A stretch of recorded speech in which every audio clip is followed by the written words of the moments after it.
ఇవాళ మళ్ళీ ఇంకొక వీడియోతోటి వచ్చాడు యాంకరు. ప్రమోషన్ వీడియోతోటి గిల్లల్ని అందరినీ పెట్టుకొని టోటల్ ఫ్యామిలీ వచ్చేసి చూడండి అనుకుంటూ వచ్చేసారు.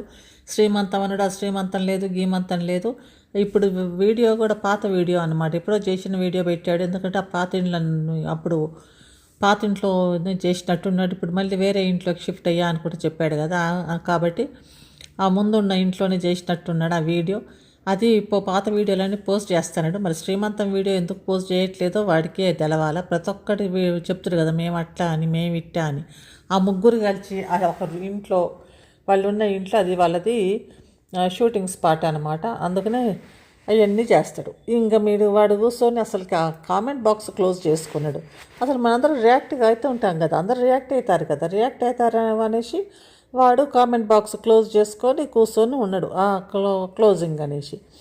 ఇంకా వ్యూస్ అయితే కనుక 3 గంట సేపటికి ఒక 200-300 కాదు 400 వ్యూస్ వచ్చి 400 లైక్లు వచ్చినాయి. 2000 మంది ఏమో చూశారంట, 2000 మంది చూశారంట. ఏంది వాడికి, అందులో ఏముంది, వాడు మంచిగా ఈ వ్యూస్ వస్తాయి, డబ్బులు వస్తుంటాయి. మళ్ళీ ఆడ ప్రమోషన్ వీడియో చేసుకుంటున్నాడు, ఆ పర్పుని ఏదో ప్రమోషన్ చేస్తున్నాడు కాబట్టి ఆడ కూడా వ్యూస్ వస్తున్నాయి, ఆడ కూడా ప్రమోషన్ వాళ్ళు డబ్బులు ఇస్తున్నారు.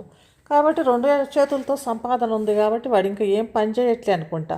వాడు ఇదే ఈ దొంగ కథలు చెప్పుకుంటా ఏముంది, ఒకసారి కూర్చొని ఊరికే దొంగ కథలు చెప్తే కనుక ఎక్కువనే వస్తూనే ఉంటారు. అది బాగుంది అసలు అన్నిటికంటే కూడా. ఊరికనే కూర్చొని ఒక దొంగ కథ కల్పించాం అన్ని కథలు చెప్తే అది నిజమైనా అబద్ధమైనా కూడా చూస్తూనే ఉంటారు. వాడికి వచ్చే పైసలు వాడికి వస్తూనే ఉంటాయి.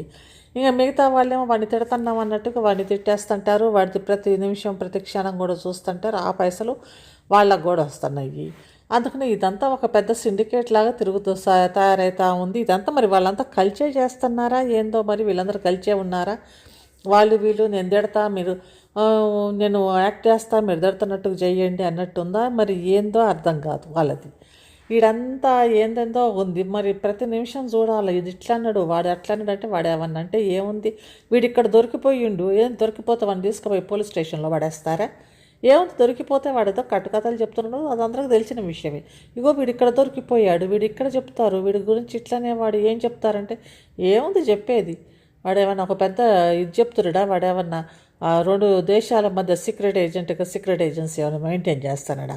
ఒక్కొక్క దొరికిపోయిండు, ఈడ దొరికిపోయిండు, అదొక సిబిఐ లాగా ఎఫ్బిఐ లాగా ఏమన్నా ఇదా, ఏముందాడ దొరికిపోయిండు అనుకుంటా మొత్తం వీడియో ఉన్నది లేనిది మొత్తం చూసేసి అవేమైనా మిస్ అయిపోయామేమో అని చూసి ఇంకా వీళ్ళు ఎంకరేజ్ చేస్తున్నారు. అక్కడ చూడండి, ఈ పార్ట్ చూడండి, ఈ నిమిషం చూడండి, ఆ నిమిషాలు కూడా లెక్క పెట్టుకుంటూ చూస్తున్నారంటే వాళ్ళు ఎంత కీన్గా అబ్జర్వ్ చేస్తున్నారు వాడి వీడియోని, అట్లా ఉన్నారు. కాబట్టి ఇదంతా వీడు చెప్పే కథలు కూడా యూజ్లెస్ కథలు, ఏది ఒక్క పూట ఏది అర్థం పర్థం లేని కథలు, అర్థం పర్థం లేని వేషాలతోటి వాడికి బాగానే ఇవి కూడా వస్తున్నాయి.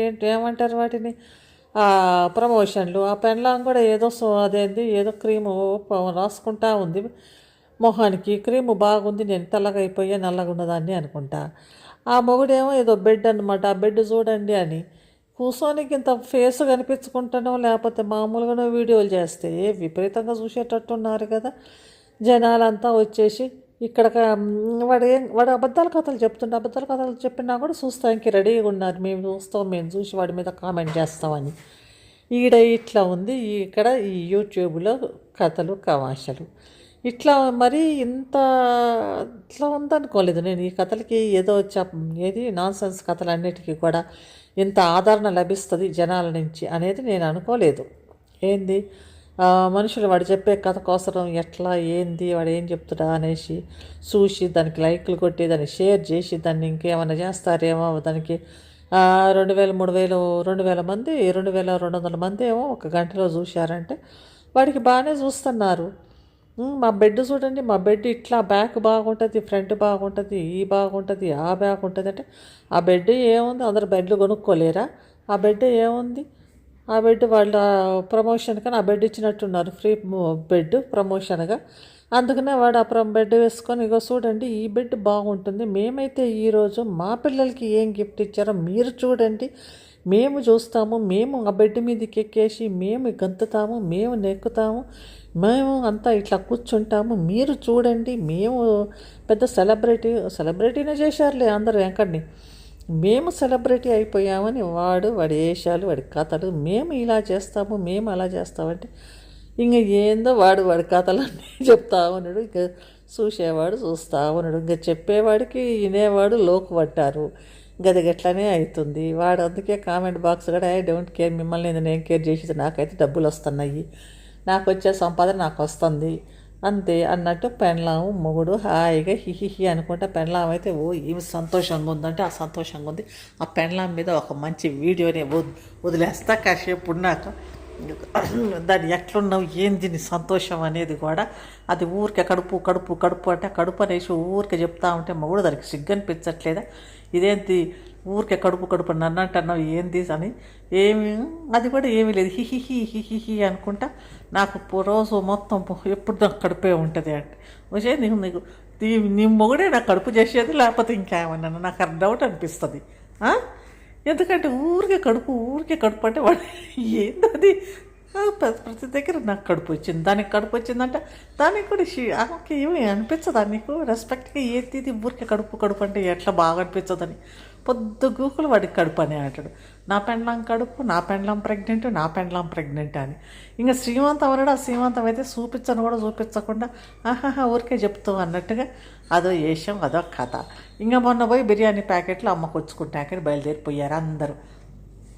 బిర్యానీ 90 రూపాయలు, 90 మందికి ఇస్తున్నాం బిర్యానీ ఫ్రీగా. 90 మందికి కాదు అది బిర్యానీ కాదు, అది పప్పు అన్నం. అది 90 మందికి ఇవ్వట్లేదు, 90 రూపాయలకి ప్యాకెట్ అనేసి అమ్ముతానికని పోయిండు వాడు. ఎవరో ఆ యాంకడి అన్న అంటారు కదా, ఆ అన్న ఆ స్కూటర్ మీద వేసుకొని పోయి అమ్ముకొని వస్తాడనమాట. అది వాళ్ళది. కానీ 90 రూపాయలు, 90 మందికి అన్నం అంటే అన్నదానం లేదు, పెన్నదానం లేదు, అంత సీన్ లేదు, అదంతా అబద్ధం. ఆడ ఏమయ్యిందంటే యాంకడు వాడి అన్న అనమాట. వాడు ఏందో మరి వాడు వాళ్ళు ఆ పప్పన్నం చేశారు. అది కూడా బిర్యానీ కదా, పప్పన్నమో ఏదో అన్నం చేస్తే ఆ ప్యాకెట్లలో కట్టి అది అమ్మకొస్తాను. కానీ ప్యాకెట్ ఒక ప్యాకెట్ 90 రూపాయలు అనేసి తీసుకుపోయి ఆ సెంటర్లో పెట్టుకొని అమ్ముకొని వస్తాడన్నమాట. అది ఆయన విషయం. ఇంకపోతే ఇంకా అది ఊరికే ప్రెగ్నెంట్ అవుతా ఉందంటే ఇంకా అది కొంచెం వాళ్ళది కొద్దిగా 2-3 ఉన్నాడు అనుకుంటా బాయ్ ఫ్రెండ్స్ ఆమెకి, వెంకట పెండ్లానికి. అందుకే మరి అందుకనే ఆమెకి ఊరికే ప్రెగ్నెంట్ కావటం, అబార్షన్లు కావటం అవుతుంది. ఎందుకంటే ఆమెకి ఇంకా బాయ్ ఫ్రెండ్స్ ఎక్కువ మంది కదా, ఏం మొగుడు ఆమెం బాయ్ ఫ్రెండ్స్ అన్నమాట. ఇంకా గట్ల మనం కమిట్ అయిపోవాలా, గట్లని అనుకోవాలా. కాబట్టి ఆమె నేను పతివ్రతనంటే పాపం కాదు, పతివ్రత కాదు, ఆమె పరమసాధ్వి కాదు, పతివ్రతని పరమసాధ్విని అనుకుంటుంది. కానీ ఆమె పతివ్రత కాదు, పరమసాధ్వి కాదు. సరే ఆమె ఇష్టం, ఆమె జీవితం ఆమె ఇష్టం వచ్చేటట్టు జీవించదలుచుకుంది. అందరికీ రైట్ ఉంది ఎట్లా జీవించాలన్నా జీవిస్తానికి. అట్లనే ఆమెకు రైట్ ఉంది. ఆ మొగుడు కూడా మంచిగానే ఆదర్శవంతమైన మొగుళ్ళలాగా వెంకడు ఉన్నాడు. సరే నువ్వేమైపోయినా కూడా నేనైతే ప్రెగ్నెంట్ అనేసి వీడియోలు చేసుకుందాం మనమని. అసలు ఆ పెండ్లాం కూడా నిజం పెండ్లామా కాదా అని కూడా అనిపిస్తుంది. ఎందుకంటే అంతా యాక్టింగ్ కదా, వాడి జీవితమే యాక్టింగ్ కదా. ఆ అన్నాని ఆ పెండ్లామని అదంతా నిజమేనా అని కూడా అనిపిస్తుంది. ఇదంతా డ్రామానేనా, డ్రామాలో పెండ్లామా, డ్రామాలోనా అనేసి అట్లా అనిపిస్తుంది. ఇది యాంకర్ది ఈరోజు ఈ యాంకర్కి క్లాసు. కానీ ఆ ప్రమోషన్స్ కోసమైనా ప్రమోషన్స్లో వాడు బాగా సంపాదిస్తాడు. ఆ ప్రమోషన్స్కి బాగానే వస్తున్నాయి, వ్యూస్ కూడా బాగానే వస్తున్నాయి. కానీ ప్రమోషన్స్కి వాడి డబ్బులు ఎక్కువ సంపాదిస్తున్నాడు. ఇట్లా ఉంది, డబ్బులు బాగానే సంపాదిస్తున్న యాంకడు. మళ్ళీ వీడియోలో మళ్ళీ కలుద్దాం. అంతవరకు బాయ్.